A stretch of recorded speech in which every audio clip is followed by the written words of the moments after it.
Braden Threadgold has been successfully designing printed and online communications in the care sector since 1998.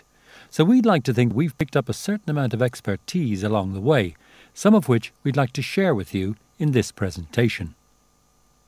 First of all, let's talk about the different kinds of fonts, all of which broadly fall into two categories: serifed fonts and sans serif fonts, or non-serifed fonts. Which would you think is the more appropriate when producing printed material for an older audience? There's surprisingly little guidance around. The Equality Act 2010 doesn't offer any specific guidelines on this.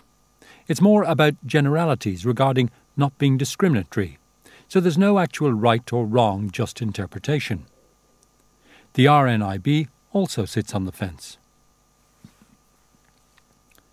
If you dig a little deeper into the research, such as that done by the US National Institute on Aging, and if you speak to an old-school graphic designer with an understanding of the history and development of typefaces, a consensus emerges, and it's in favour of serif typefaces for one simple reason.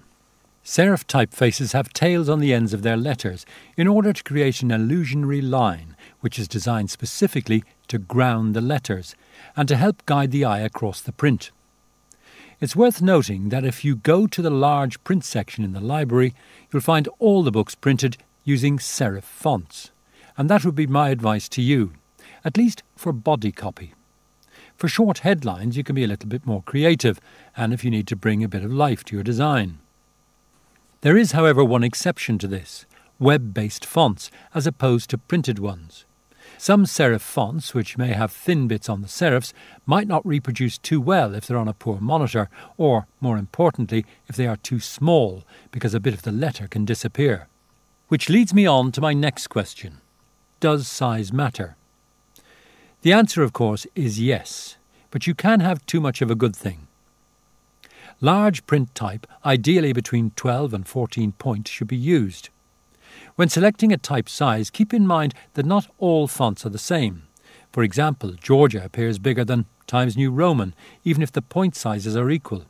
Whilst 12 points should ideally be your minimum, it's worth considering that, especially for readers who do not have low vision problems, font sizes that are too large, that is, greater than 14 point, may be difficult to read, as well as simply being impractical if you want to maintain an appealing design. What else is important when it comes to typography? Leading refers to the amount of space between lines, and you should aim to have it nice and wide to avoid your audience getting frustrated reading the same lines over and over again because they're blurring together. Double spacing is the ideal, but at least we recommend using line spacing between the text in the ratio of 4:3 against the text size, for example 12-point text with 16-point leading. Tracking is the spacing between letters. Try not to condense or expand spacing so that the words can fit on one line. Spacing between letters should be wide. For example, a monospace font such as Courier, which allocates an equal amount of space for each letter, is very readable. We as designers can create this space on any font we choose, as we can override spaces between individual letters if need be by the use of kerning, although much of this is done automatically with digital fonts. You should also try to avoid using large amounts of block capitals, not just because it gives the impression that someone is shouting at you, but because they're difficult to read. Save it for short headlines or when you want to emphasise something. Likewise, try to limit the use of italics, underlining or bold. These styles are good for highlighting information, but if overused can make the text less readable.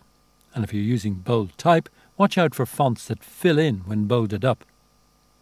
Align text to the left margin. Text is called left justified when the start of each new line is aligned with the left margin. This style is the most natural and familiar, and therefore the easiest to read. Avoid awkward breaks. Breaking a word at the end of a line with a hyphen can make it difficult to read and looks ugly. Now that we're all experts on typography and know exactly how to set our text, it's probably a good idea to think about what we're going to say and exactly how we should say it.